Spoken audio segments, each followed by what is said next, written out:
নমস্কাৰ। আজি পুনৰ এটি নতুন আধ্যাত্মিক বাৰ্তালৈ আহিছোঁ আৰু আজি বাৰ্তাৰ বিষয়বস্তু অক্ষয় তৃতীয়া। অহা 30 এপ্ৰিল 16 বহাগ সন্ধিয়া 6:12 তিথিলৈকে 12 মিনিট সময়লৈকে অক্ষয় তৃতীয়াৰ পুণ্যতিথি ভাগ থাকিব। আৰু আজি অৱগত কৰিব ওলাইছোঁ অক্ষয় তৃতীয়াৰ মহত্ব কি বা ইয়াৰ ইতিহাস কি। আচলতে অক্ষয় তৃতীয়াৰ দৰে এটা পুণ্যতিথি দিনাই ভগৱান বিষ্ণুৰ ষষ্ঠ অৱতাৰ পৰশুৰামৰ জন্ম হৈছিল। সেইবাবে অক্ষয় তৃতীয়াৰ পুণ্যতিথি পৰশুৰাম জয়ন্তী হিচাপেও ধাৰণা কৰা হয়। বেদব্যাসৰ মুখনিসৃত বাক্য যি মহাভাৰত হিচাপে গ্ৰন্থ, আমাৰ হিন্দু শাস্ত্ৰৰ ধৰ্মীয় গ্ৰন্থ মহাভাৰতৰ সৃষ্টি হৈছিল বা জন্ম পাইছিল। মহাভাৰতৰ যি ৰচয়িতা ভগৱান গণেশ, এই ভগৱান গণেশে বেদব্যাসৰ মুখনিসৃত বাক্যখিনি মহাভাৰত আকাৰত লিখিবলৈ ওলোৱা পুণ্যতিথিটো আছিলে অক্ষয় তৃতীয়াৰ দৰে পুণ্যতিথি। সগৰ ৰজাৰ 7,000 সন্তানৰ আত্মা পৰলৌকিক ক্ৰিয়াৰ অভাৱত প্ৰেতলোকত আবদ্ধ হৈ আছিল আৰু পৰৱৰ্তী সময়ত ব্ৰহ্মাক কঠোৰ তপস্যাৰে সন্তুষ্ট কৰাই ভগীৰথে যি গংগা নদী বা যি গংগা দেৱী স্বৰ্গত আছিলে, সেই গংগা দেৱীক নদী ৰূপে ভগীৰথে নময় অনা পৃথিৱীলৈ মৰ্ত্যলৈ অৱতৰণ কৰোৱাই অনাৰ পুণ্যতিথিটো আছিল অক্ষয় তৃতীয়াৰ দৰে পুণ্যতিথি।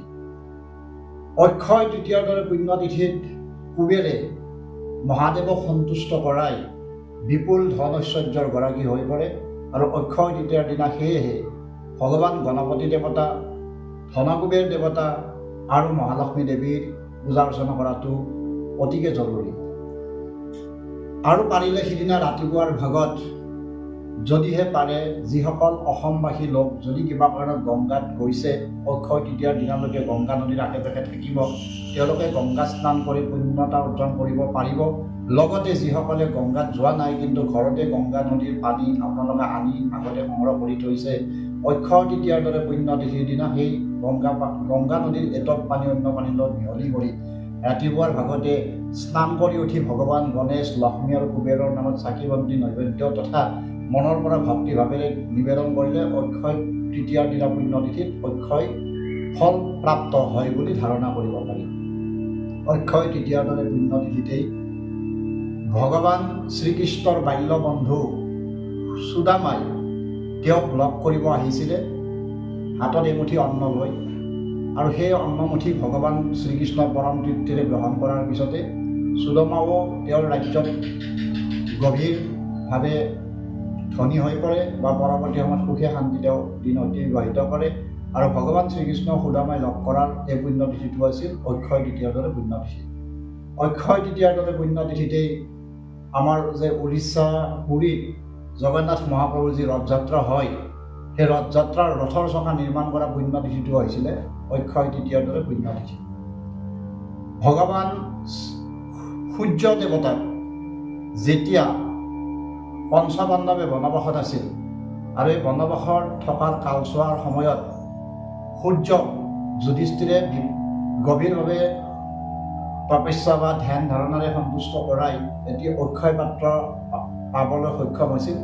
আৰু যি অক্ষয় পাত্ৰৰ সহায়তে তেওঁলোকে বনবাসৰ কালচোৱাত অভাৱত নপৰাকে বিভিন্ন প্ৰকাৰে অন্নকে আদি কৰি বিভিন্ন ধৰণৰ অক্ষয় ফল তাৰ পৰা লাভ কৰিবলৈ সক্ষম হৈছিল। এবাৰ দুৰ্বাসা মুনিয়ে অন্য ঋষিসকলৰ লগত আহি বনৰ মাজত স্নান কৰিব গৈ তাৰ আগমুহূৰ্তত যুধিষ্ঠিৰকে আদি কৰি পঞ্চপাণ্ডৱক লগ কৰি সাক্ষাৎ কৰি তেওঁলোকৰ ঘৰত দুপৰীয়াৰ আলহী হোৱাৰ সংকল্প লৈ আহিছিল। কিন্তু ইতিমধ্যে সিদিনা সেই অক্ষয় পাত্ৰৰ অন্ন গ্ৰহণ কৰি উঠিছিল পঞ্চপাণ্ডৱে, আৰু দ্ৰৌপদীয়েও সেই অক্ষয় পাত্ৰটো ধুই পেলাইছিল। এবাৰ যদি অক্ষয় পাত্ৰটো অক্ষয় পোৱাৰ পিছত সিদিনাৰ কাৰণে অন্ন গ্ৰহণ কৰি উঠি যদি অক্ষয় পাত্ৰটো ধুই থোৱা হয়, তাৰপিছত নতুনকৈ অক্ষয় পাত্ৰটোত অন্ন বিচাৰিলেও নহাৰ এটা কথা আছিলে। তেতিয়া গভীৰ সংকটত পৰি ভগৱান শ্ৰীকৃষ্ণকে একান্তমনে স্তুতি মিনতি কৰাত ভগৱান শ্ৰীকৃষ্ণই আৱিৰ্ভাৱ হৈ তেওঁলোকৰ সমস্যাৰ কথাটো সুধিলে কি হৈছে। তেতিয়া দ্ৰৌপদীয়ে সকৰুণভাৱে ক'বলৈ ধৰিলে যে অলপ পিছতে দুৰ্বাসা মুনিকে আদি কৰি গোটেই মুনিবৰসকলে আমাৰ ঘৰত আহি অন্ন গ্ৰহণ কৰিবহি বুলি কৈছিলে, কিন্তু ইতিমধ্যে আমি দুপৰীয়াৰ অন্ন গ্ৰহণো কৰিলোঁ আৰু অক্ষয় পাত্ৰটো ধুই পেলালোঁ, এতিয়া আমি অন্ন ক'ৰ পৰা দিম? তেনেকুৱা পৰিৱেশত ভগৱান শ্ৰীকৃষ্ণই সেই অক্ষয় পাত্ৰটো পুনৰ বিচাৰি আনিব ক'লে। আৰু সেই অক্ষয় পাত্ৰটো ধোৱাৰ পিছতো, দ্ৰৌপদীয়ে ধোৱাৰ পিছতো এটা অন্ন তাত লাগি আছিল, যিটো অন্ন ভগৱান শ্ৰীকৃষ্ণই খাই দিয়াৰ লগে লগে দুৰ্বাসাকে আদি কৰি গোটেই বিশ্বব্ৰহ্মাণ্ড পেটৰ যি ভোক আছিল গোটেই ভোক আঁতৰি গ'ল। আৰু ঋষিও তেতিয়া অন্য ঋষিসকলক ক'লে, আজি আৰু আমি যুধিষ্ঠিৰৰ ঘৰলৈ নাযাওঁ, কাৰণ আমাৰ ইতিমধ্যে গা স্নান কৰি উঠোৱাৰ পিছতেই আমাৰ অন্নৰ যি হেৰি আছিল, ভোক আছিল, সেই ভোকটো নিবাৰণ হ'ল। আজি আৰু তেওঁৰ ঘৰত আমি অন্ন খাব নোৱাৰিম, কথাটো বেয়া হ'ব, গতিকে আজি আৰু আমি তাত নাযাওঁ। গতিকে এনেকুৱা বিপদ কালতো ভগৱান শ্ৰীকৃষ্ণই সেই অক্ষয় পাত্ৰটোৰ সহায়তে তেওঁলোকক উদ্ধাৰ কৰিছিল। গতিকে অক্ষয় পাত্ৰৰ বা অক্ষয় তৃতীয়াৰ এনেকুৱা এটা ঐতিহ্যপূৰ্ণ মহত্বশালী কথা, যিটো কথাত আপোনালোকেও যদি যিসকলে সনাতন সভ্যতাক বিশ্বাস কৰে, সনাতন সংস্কৃতিক বিশ্বাস কৰে, তেওঁলোকে পালন কৰিব। যিসকলে নকৰিব তেওঁলোকৰ লগত কোনো কথা নাই। আৰু সিদিনাৰ দিনটোত এইবেলি গৃহপ্ৰৱেশৰ, যিসকলে নতুন গৃহ নিৰ্মাণ কৰি আছে, গৃহপ্ৰৱেশৰ শুভ দিন আছে। তদুপৰি আৰু বিভিন্ন ধৰণৰ শুভ কৰ্মৰ দিন আছে। অক্ষয় তৃতীয়াৰ পুণ্যতিথিত যিকোনো শুভ কাম আৰম্ভ কৰিলে কোনোদিন ক্ষয় নাযায় বুলি ধাৰণা কৰা হয়।